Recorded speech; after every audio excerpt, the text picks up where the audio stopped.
नमस्कार। प्रारब्ध पर आप सभी का एक बार फिर स्वागत है। मैं अवनीश स्क्रीन के दूसरे हिस्से में अपने अतिथि व्यालोक पाठक जी का स्वागत कर लेते हैं। व्यालोक जी, नमस्कार। प्रारब्ध के सभी दर्शकों श्रोताओं को मेरी जय सिया राम। दर्शकों, संसद से लगातार खबरें आ रही हैं। कभी नई संसद की शुरुआत हुई है तो तमाम खबरें आई, वो सब आपने जाना होगा। लेकिन नई संसद में कार्यवाही के दौरान यानी चर्चा के दौरान, संसद सत्र के दौरान भी कुछ ऐसा हुआ है जो चर्चा में है।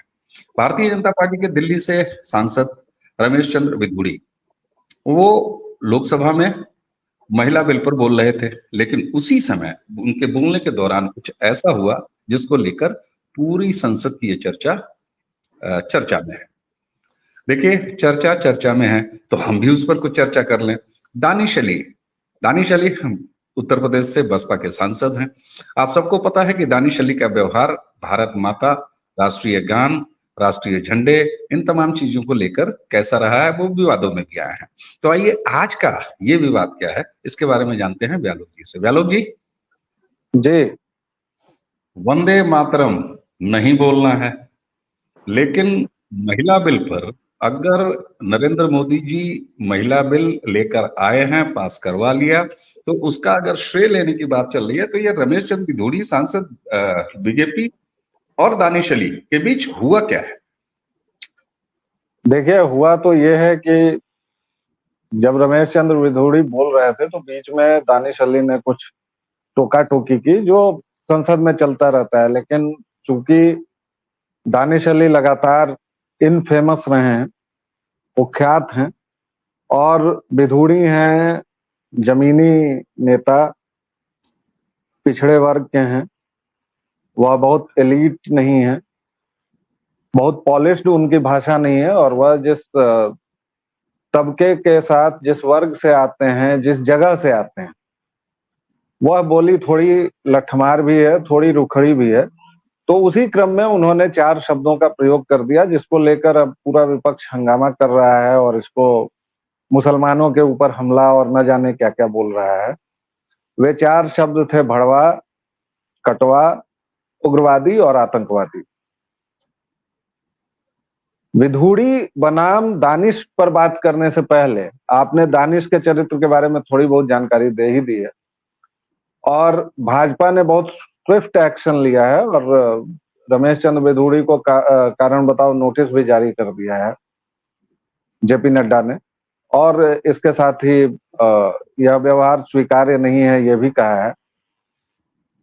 दर्शकों को आश्चर्य हो, जेपी नड्डा साहब को आश्चर्य हो रहा है, मुझे कहीं कोई आश्चर्य नहीं हुआ, क्योंकि जब आप एक असंवैधानिक घटना को प्रश्रय देते हैं, जब आप एक गलती को माफ करते हैं, तो वह आप उसी दिन बीजारोपण करते हैं कि आगे भी ऐसी घटनाएं। मुझे आश्चर्य इस बात का हो रहा है कि रमेश चंद्र बिधूड़ी को गाली दे कौन रहा है, तो महिला मोइत्रा दे रही है। मैंने आपको 4 शब्द बताए और एक 5वां शब्द है हरामी। इस शब्द का इस्तेमाल महुआ मोइत्रा ने अपने भाषण में किया है। उन पर कौन सी कार्रवाई हुई, उनको कितने दिनों के लिए निलंबित किया गया, या उन पर कब यह आरोप लगा कि वह एक खास पार्टी के लोगों को, उनकी पैदाइश को गाली दे रही हैं, क्योंकि हरामी शब्द साफ तौर पर किसी की पैदाइश को ही गाली देता है। बिल्कुल। बाकी ये जो 4 शब्द हैं मैंने जो बताए, उसमें उग्रवादी तो जो भी उग्र होगा वह उग्रवादी हो सकता है। यहाँ तक कि हमारे इतिहास की किताबों में जो महान विद्वानों रोमिला थापर और विपिन चंद्रा जी लोगों ने लिखा है, उसमें सुभाष चंद्र बोस से लेके भगत सिंह और चंद्रशेखर आजाद तक को मिलिटेंट लिखा गया है, उग्रवादी लिखा गया है। आतंकवादी थोड़ा सा ज्यादा हो गया, और यह सिद्ध करना पड़ेगा कि दानिश अली आतंकवादी हैं या नहीं। लेकिन यह भी सिद्ध करना पड़ेगा कि दानिश अली का उस व्यक्ति विशेष पर आक्रमण था या उनके समुदाय विशेष पर था। फिर तीसरा कटवे शब्द थोड़ा बिलो द बेल्ट है, और भड़वा भी। लेकिन इन सब से मुझे यह जानना है कि हरामी शब्द को अगर आप छूट दे रहे हैं और महुआ मोइत्रा पर आप कार्रवाई नहीं कर रहे हैं, तो यह संसद में होना ही था। अगर आप स्वामी प्रसाद मौर्य को बार बार उसकी जुबान फिसलती है, बार बार वह गलत बात बोलता है। अभी कल ही फिर उसने बोला है कि हिंदू उर्दू का शब्द है जिसका अर्थ नीच और चोर होता है। आप अगर संसद के बाहर की बातों पर कार्रवाई नहीं करते हैं तो फिर आप यह कहां से उम्मीद रखते हैं, यह कैसे एक्सपेक्ट करते हैं कि संसद के अंदर जाते ही चाल चरित्र और चिंतन बदल जाएगा।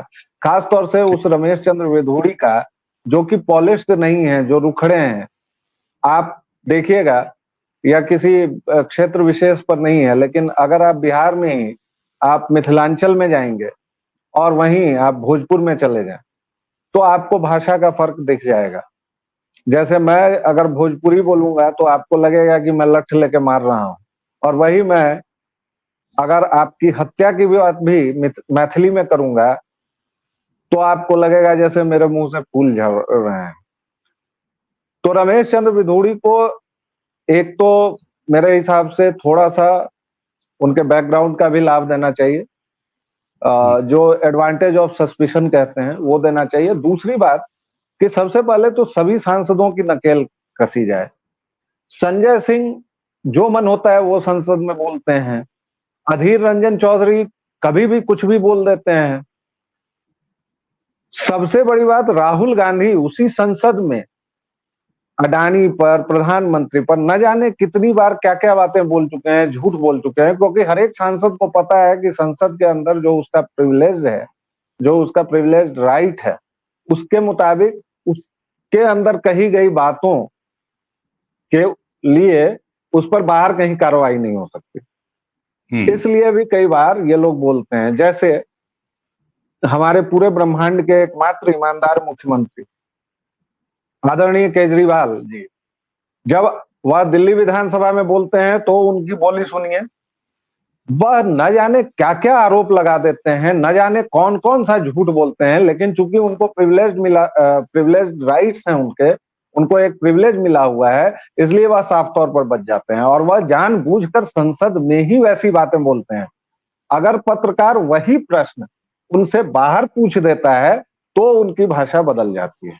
तो एक तो चालाकी वाला मामला है, दूसरा भोलेपन वाला मामला है। तो मुझे लगता है कि विधूड़ी साहब चूंकि ठेठ आदमी है, भाई हमारे यहाँ बिहार में एक जगह है बेगूसराय, एक जगह है छपरा, वहां के लोग बहुत बार बहुत कुछ वैसे ही बोल जाते हैं, मतलब दे डोंट मीन इट, लेकिन वो कह जाते हैं जो सामान्य तौर पर कहा जाएगा कि वह गाली है या वह नहीं बोलना चाहिए। तो पहली बार उन्होंने ऐसा किया है, मुझे लगता है कि उनको थोड़ा सा मौका मिलना चाहिए, और इतने स्विफ्ट एक्शन की भाजपा को जरूरत भी नहीं थी।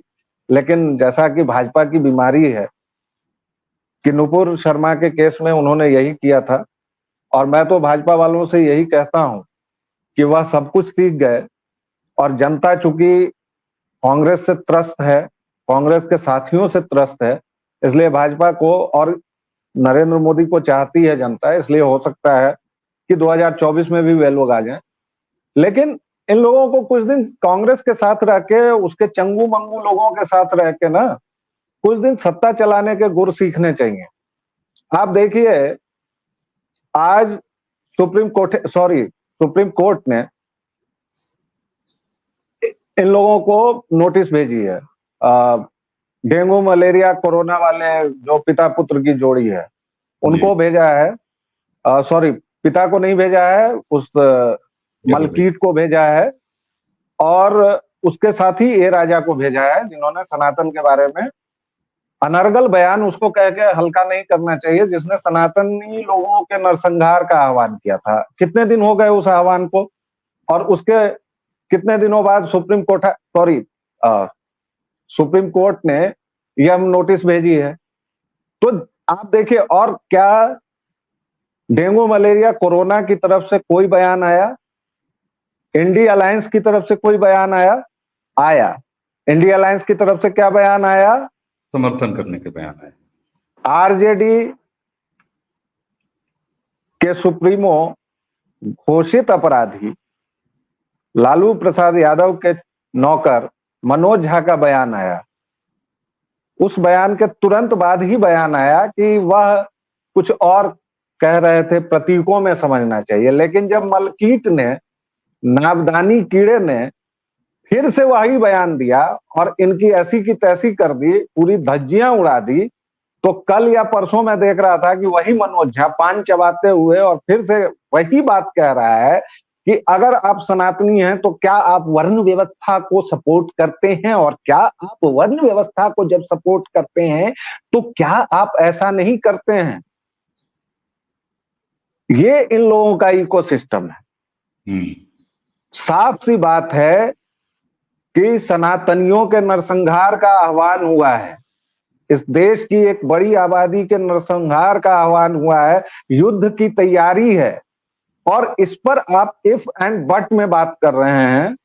सर्वोच्च न्यायालय इस पर 32 दिनों के बाद नींद से जागता है और तब एक नोटिस देकर खाना पूरी कर देता है। वह पूछ रहा है कि बताइए कि क्या क्या हुआ जी। आई दादा, वैसे हमारे सीजेआई साहब को सब कुछ पता रहता है। यूपी के एक छोटे से कस्बे के छोटे से स्कूल में छोटी सी स्कूल मास्टर ने छोटे से बच्चे को छोटे से उसके साथी से पिटवा दिया, यह भी हमारे सीजीआई को पता है। लेकिन ये नहीं पता है उनको कि यहां एक पूरी आबादी के नरसंहार का आह्वान किया जा रहा है। वह पूछ रहा है अच्छा अच्छा बताओ जी, तुम पर कार्रवाई क्यों न करें, आओ खेलें, नोटिस नोटिस खेलते हैं। तो भाजपाइयों को तो पता नहीं ये कौन सा रोग है, हिंदुओं को, भाजपाइयों को, शुचिता का और इसका। भाई हो सकता है रमेश बिधूड़ी और उनके बीच लारा लप्पा वाला भी, धप्पा वाला भी हो। आपके मुसलमान दोस्त हैं, मेरे मुसलमान दोस्त हैं, मुझे मेरा मुस्लिम दोस्त पंडित कहता है। हम लोगों में से कई लोग मुसलमानों को उस शब्द से बोलते हैं जो नहीं बोलना चाहिए, लेकिन बोलते हैं। ठीक है। बहुतेरे लोग बोल देते हैं। उग्रवादी बोल देना क्या हो गया, कौन सी बड़ी बात हो गई। इसका मतलब ये थोड़े है कि उन्होंने सारे मुसलमानों को कह दिया। उनका बयान ये है क्या कि सारे मुसलमान आतंकवादी होते हैं, उग्रवादी होते हैं। भाई इतनी आतंकी घटनाएं होती हैं, हर एक में कोई ना कोई मुसलमान ही शामिल होता है, सम्मिलित होता है। फिर भी हमें क्या कहा जाता है कि एकाध छिटपुट आतंकी घटनाओं से पूरे इस्लामिक वर्ल्ड को आप इसमें मत सानिए। तो एक विधूड़ी ने कह दिया, एक आध को कह दिया, एक दानिश अली को कह दिया, तो आप मतलब गजब, ये कैसा इन्फ्लुएंस है। बिल्कुल ठीक ये कैसी बात है। हाँ व्यालोक जी, यहाँ पर एक चीज और भी है, दर्शकों तक बात भी पहुंचनी चाहिए कि दानिश अली, इनका खुद का व्यवहार क्या है। सांसद हैं बसपा के, आते हैं उत्तर प्रदेश से, लेकिन इनको राष्ट्रीय झंडे से आपत्ति है, इनको भारत माता की जय से आपत्ति है, इनको वंदे मातरम गाने से आपत्ति है। तो और इसका इजहार वो सार्वजनिक करते हैं रेलवे के आयोजन में, जो इनकी ताजा ताजा घटना है।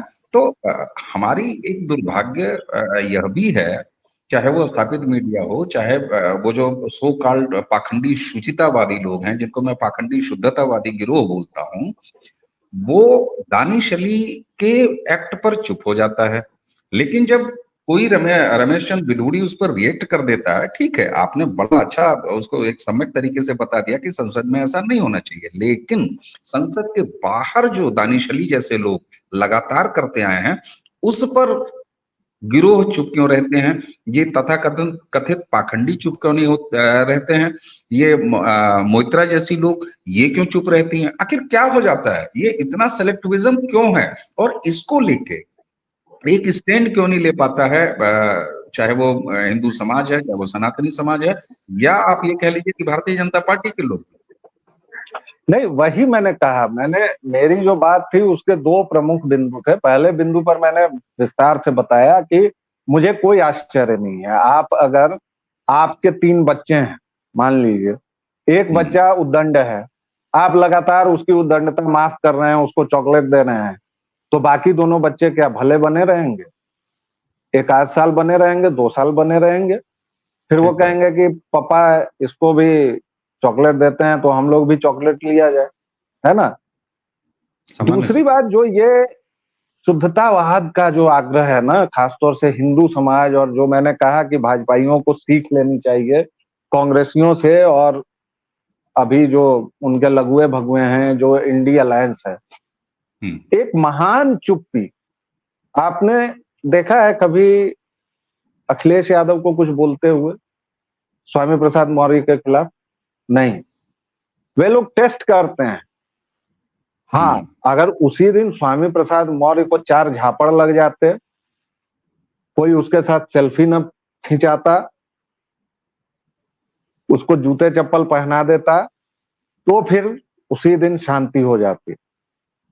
लेकिन फिर से मैं कहूंगा कि इसका थोड़ा मनोवैज्ञानिक कारण समझना चाहिए। ये जो 1200 वर्षों की गुलामी रही है, ये जो पूरा एक लंबा चौड़ा इतिहास रहा है हमारा, लगातार आक्रमण झेलते झेलते झेलते, और फिर भी हम जो सनातनी बचे हुए हैं, कभी हम पूरी दुनिया में मौजूद थे, आज हम जमीन के एक छोटे से टुकड़े पर हैं।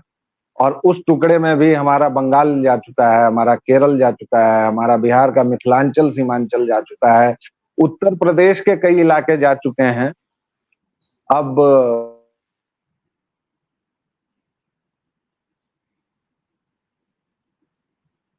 तो कोई याद ही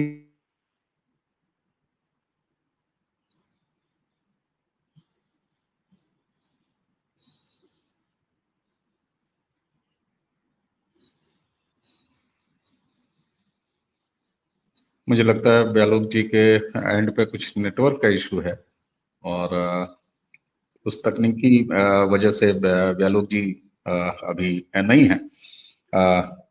लेकिन दर्शकों, ये बात तो मुझे लगता जी है कि आप ही के यहाँ से कुछ, नहीं, ब्यालोक जी आप मुझे शुरू लगता हो, है कि बीच में कुछ नेट की, कोई बात नहीं, आप शुरू करें। थी, लेकिन खैर, मैं यही कह रहा था कि ये जो शुचितावादी शुद्धतावादी आग्रह है ना, वह एक तो हजारों वर्षों की गुलामी के बाद भी हुआ है, पैदा हुआ है। और उसी में कभी कोई विधुड़ी पैदा हो जाता है, कभी कोई कपिल मिश्रा पैदा हो जाता है, कभी कोई व्यालोक पैदा हो जाता है, कभी कोई कोई पैदा हो जाता है। जवाब मिलता है, और मूलतः सतह पर यह सबको पता है। आज आप बाहर निकलिए अपने घर से और एक सर्वे कीजिए, विधुड़ी के बयान से किसी को कोई आपत्ति नहीं होगी, क्योंकि सब कहीं ना कहीं दानिश अली के उस आतंक से प्रभावित हैं कि वह बंदा खुलेआम कहता है कि भारत माता की जय नहीं बोलूंगा, पूरी भीड़ में रेलवे का कार्यक्रम हो रहा है और वह बंदा वहां अकेला है, लेकिन उसकी हिम्मत देखिए, उसका दुस्साहस देखिए कि वह खड़े होकर उस कार्यक्रम में विरोध करता है। यह अलग बात है कि बाद में उसको बिठा दिया जाता है या वो चला जाता है और वहां पर नहीं वह सफल होता है, लेकिन 10 बार वो ऐसा करेगा, 11वीं बार में सफल हो जाएगा। मैं आपको हाल की एक घटना बताता हूँ। एक मंदिर के बाहर में गया, और वह मंदिर सेक्लूडेड है, ऐसा कुछ मतलब भीड़ भाड़ वाली जगह नहीं है। हाँ, उसके आसपास खुले तौर पर मैं कह रहा हूं कि उसके आसपास मुसलमानों की बस्तियां हैं, और मंदिर की जो दीवार है वह ठीक ठाक लंबी चौड़ी है, और जमीन भी है मंदिर की। तो तमाम मंदिरों पर तो कब्जा होता ही रहता है, इस पर भी कब्जे की कोशिशें हैं, लेकिन अभी तक हो नहीं पाया है। मैं बाइक से था और मैं बाइक लगाने लगा, तो मंदिर के अंदर से पुजारी निकल कर आए और बोले कि यहां मत लगाइए, मंदिर के अंदर लगा लीजिए। तो मैंने कहा कि ये तो सड़क पर भी नहीं है, ये तो ये है, मतलब आप कह रहे हैं तो मैं लगा देता हूं, लेकिन कारण बताइए। तो उन्होंने कहा कि नहीं, आसपास वाले लोग आपत्ति करते हैं। तब मेरी जिज्ञासा जगी। फिर मैंने कहा कि आसपास वाले कौन लोग हैं, बताइए जरा, मैं उनसे बात कर लूं। तो अरे छोड़िए ये सब, आप आए हैं दर्शन करने, दर्शन कीजिए भाई। पुजारी जी थे, मैंने दर्शन किए और मैं बाहर आया, और मैंने देखा कि करीबन 100 फीट की दीवार अगर है उस मंदिर की, या 50 फीट तो होगी, मैं उतना ज्यादा हिसाब नहीं लगा पाया, लेकिन हाँ ठीक ठाक लंबाई चौड़ाई वाली जगह थी। और वह सड़क से करीबन 10 फीट आगे की दीवार है। मतलब अगर आप वहां 2 मोटरसाइकिल समानांतर लगा लेंगे तब भी आपके सड़क पर कोई इंक्रोचमेंट नहीं होगा। बावजूद इसके पुजारी इतने सजग हैं कि वह नहीं लगाने दे रहे हैं। अब आप आइए मस्जिदों के आसपास, जुम्मे के दिन आइए, सड़कों पर आइए, लखनऊ में आइए, पटना आइए, हैदराबाद आइए, श्रीनगर आइए, भोपाल आइए, कहीं भी आइए और आप इस दृश्य की तुलना कर लीजिए। आपकी बिल्कुल ठीक। मजाल है कि आप किसी को सड़क पर लगाने से रोक देंगे, सड़क पर नमाज करने से रोक देंगे। तो यह जो हीनता बोध है, यह जो ग्रंथि है, यह 1000 वर्षों की गुलामी से हुई है। और बात न तो विधुड़ी की है, विधुड़ी का एक शब्द में कोई भी जो व्यक्ति ठीक ठाक मनोदशा वाला है, हम सब लोग निंदा करते हैं। वह एक सांसद हैं, माननीय सांसद हैं, संसद की एक गरिमा है, उन्हें ऐसे शब्द नहीं कहने चाहिए। कहना भी था तो अगर उनकी दोस्ती यारी वाला उनका सिस्टम है तो भाई अकेले कहते, अपना जाके कोने में कह देते, बाहर निकल कर कह देते। इस तरह जब संसद की रिकॉर्डिंग चल रही है और सब कुछ, तो उन्हें नहीं कहना चाहिए था। लेकिन लेकिन और ये बड़ा लेकिन, कि इतना आपने सनातन को आप एड्स बोल रहे हैं, सनातन को आप गाली दे रहे हैं, नरसंहार का आह्वान कर रहे हैं, और ये सब कौन कर रहा है? ये सब कोई आम इंसान नहीं है, ये एक राज्य का मंत्री है, ये एक राज्य का वह नेता है जो मंत्री रह चुका है, ये एक राज्य का वह व्यक्ति है जो बिहार में शिक्षा जैसे महत्वपूर्ण विभाग को देख रहा है जी। और ये लोग, महुआ मोइत्रा कौन है? सांसद है ना। और ये लोग गाली गलौज कर रहे हैं, ये लोग लगातार, और आपकी लाठी तब नहीं चलती है। और यहाँ विधुड़ी जी ने बोल दिया कुछ तो आप लगे तुरंत 4 लाइन का आपने एक्सप्लेनेशन पूछ दिया। अरे पहले पता तो करो भाई, हो सकता है दानिश अली उनके दोस्त हों यार। और दूसरी बात जो हमने कही कि विधुड़ी जी रफ टफ एरिया से आते हैं, पिछड़े समाज से आते हैं। भाई अधीर रंजन कहते हैं ना कि मेरी हिंदी ठीक नहीं है, तो केवल उनकी हिंदी ठीक नहीं होगी क्या? बिल्कुल, बाकियों की भी हिंदी ठीक नहीं हो सकती है। और दुर्भाग्य ये देखिए व्यालोक जी कि आज हम दानिश अली के बारे में बात तब कर रहे हैं जब रमेश चंद्र बिधूड़ी के वक्तव्य की वजह से दानिश अली चर्चा में है। वरना दानिश अली के अपने व्यवहार, जब वो भारत माता पर आपत्ति दर्ज कराते हैं, जब वो राष्ट्रीय गान पर आपत्ति दर्ज कराते हैं, तब ये बात हो जानी चाहिए। लेकिन यही दुर्भाग्य है कि हम तमाम दानिश अलियों पर भी ये देश बात तब करेगा, या बात छोड़िए उनका जिक्र तब करेगा जब दूसरी तरफ से कुछ न कुछ हो जाएगा। तो ये भी एक दुर्भाग्य है। ये मोइत्रा हो, चाहे उधर से छोटे स्टालिन हो, चाहे स्वामी प्रसाद मौर्य हो। स्वामी प्रसाद मौर्य किसी छोटी प्रोफाइल के नेता नहीं है। वो किस पद पर हैं, किस पद पर नहीं है, यह अलग बात है, लेकिन वो एक पार्टी यानी समाजवादी पार्टी के राष्ट्रीय महासचिव हैं। और उनकी इन तमाम विश्वमन पर उनके नेता अखिलेश यादव चुप रहते हैं। वहां बिहार में आप देखिए तो वो सिटिंग मिनिस्टर है, वो भी एजुकेशन मिनिस्टर है। एक बार नहीं, 2 बार नहीं, 3 बार नहीं, लगातार उनकी बातें इस तरह से चलती हैं। लेकिन संभवतः इस देश के सनातन का भी ये दुर्भाग्य है। हमने सनातन पर बड़ी अच्छी बातें की हैं, पॉजिटिव बातें की हैं। एक निष्कर्ष के तौर पर एक जानकारी दर्शकों के लिए बहुत जरूरी है। मैं आपको बीच में रोक रहा हूं क्योंकि मुझे ये पहले ही बोलना था, लेकिन मैं भूल गया था। विधुड़ी की बात सब कर रहे हैं, रजाकार ओवैसी की बात कोई क्यों नहीं कर रहा है? आपको पता है असदुद्दीन ओवैसी ने इसके तुरंत बाद क्या प्रतिक्रिया दी है? असदुद्दीन ओवैसी की प्रतिक्रिया है कि अपने अरबी हबीबों को पत्र लिखो और उनको बताओ, इस वीडियो को ट्रांसलेट करो और बताओ। मतलब क्या वह अरब से भारत के खिलाफ युद्ध के लिए लड़ाके का आह्वान कर रहा है? क्या वह उम्मत को बुला रहा है? क्या वह कल को तुर्की से खलीफा एर्दोगान को बुलाएगा?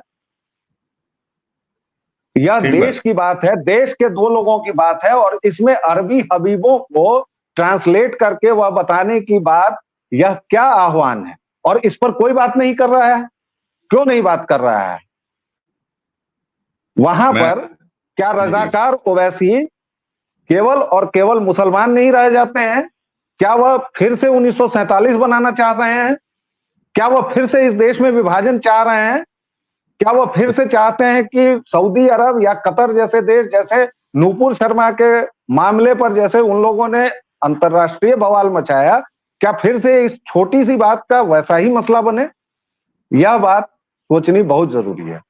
बिल्कुल ठीक बात है। और मैं वही बात आगे बढ़ा रहा था कि आखिर ऐसा क्यों होता है कि उनकी चर्चा अभी, जैसे आप सोचिए, आप ओवैसी के इस रिएक्शन का जिक्र करना ही भूल गए, यानी कि कहीं न जी कहीं इस विमर्श में और विमर्श के केंद्र में या उसको हैंडल करने में ये बात कहीं एक कॉन्शस में दबी पड़ी है कि ठीक है यार, रिएक्शनरी नहीं होना है। लेकिन मुझे लगता है कि जिस तरीके से बिगड़े बोल इन लोगों के होते हैं, उस पर अगर कोई सिचुएशनल रिएक्शन इस तरह का आ जाता है, तो इसके बारे में भी इनकी पार्टियों को, यानी मैं भारतीय जनता पार्टी को सीधे-सीधे कहूँगा, जरा आईना देखने की ज़रूरत है। साहब, अगर इतना ही सख्त एक्शन विधुड़ी पे आपने ले लिया, तो आप ये रजाकार, ओवैसी, उसके अलावा स्वामी प्रसाद मौर्य, उसके अलावा स्टालिन, जरा इस पर सड़कों पर क्यों नहीं उतर जाते? इस पर भी तो 4 लाइन के बिल्कुल वक्तव्य ठीक। पार्टी फोरम से दे दिया जाना चाहिए। सरकार के स्तर पर चलिए ठीक है, सरकार अपना काम कर रही है, सरकार की कुछ अपनी मर्यादाएँ होती हैं, लेकिन मैं पूछना चाहता हूँ इस मंच से जेपी नड्डा साहब से कि आप आखिर ऐसे विषयों पर पार्टी के अध्यक्ष होने के नाते चुप क्यों रहते हैं? क्या आपको तमाम दानिश अलियों के खिलाफ, जब कोई रमेश चंद्र बिधूड़ी आपका नेता, जिसके की अपनी स्टाइल है, जिसको कि टेकन फॉर ग्रांटेड लिया जा सकता है, उस पे आपकी चेतना जाग जाती है। लेकिन as a party president, as a party, क्या आपने कभी किसी के बयानों पर रिएक्शन किया है? क्या आपने कभी दानिश अली जैसे व्यक्तियों के मानसिकताओं पर, उनके बयानों पर रिएक्शन दिया है? तो ये भी सोचना चाहिए भारतीय जनता पार्टी के पार्टी काडर को, यानी पार्टी फोरम को। सरकार तो सरकार होती है, सरकार अपने हिसाब से चलती है, क्योंकि दर्शकों, ये आपको भी पता है कि नेता चुनाव जीतने तक नेता होता है, सांसद विधायक बनने तक नेता होता है। जैसे ही वो सरकार की शपथ लेता है, मंत्री की शपथ लेता है, वो सरकार का हिस्सा हो जाता है, उसकी कुछ अपनी मर्यादाएं होती है। लेकिन नड्डा साहब, आपसे तो ये सवाल सनातनियों का पूछना बनता है। और निश्चित रूप से आप जो आरोप दूसरों पर लगाते हैं कि वो सेलेक्टिविज्म के शिकार हैं, तो आप किस बात के शिकार हैं, ये भी आपको चिंतन करने की जरूरत है। व्यालोक जी, आपने हमें समय दिया। दर्शकों, आप भी इसका चिंतन करें, अपने हिसाब से रिएक्ट करें, और जो कुछ भी ऐसी घटनाएं चल रही हैं, इस पर अब रिएक्शन देने की आवश्यकता है। मुझे लगता है कि रमेश चंद्र बिधूड़ी थोड़ा सा ज्यादा बोल जरूर गए होंगे, लेकिन करोड़ों भारतीयों के अंतःमन की बात उन्होंने बोला है, निश्चित रूप से बोला है। इस बात से इनकार मैं कम से कम प्रारब्ध के इस मंच पर नहीं कर सकता हूं। साथ ही ये जो आईना हमने भारतीय जनता पार्टी को एक पार्टी के तौर पर दिखाने का प्रयास किया है, वो भी अपने आप में महत्वपूर्ण है और इसको पूछा जाना चाहिए। व्यालोक जी, आपने हमें समय दिया, बहुत बहुत धन्यवाद आपका। दर्शकों, ये वीडियो आपको कैसा लगा, चर्चा आपको कैसे लगी, जरूर बताइएगा। व्यालोक जी से हम लगातार बात करते हैं, आप उसे भरपूर प्यार भी देते हैं, तो बताइए अगला विषय कौन सा होगा व्यालोक जी के साथ चर्चा के लिए। तो व्यालोक जी को देते हैं धन्यवाद, और दर्शकों आप सभी को करते हैं नमस्कार।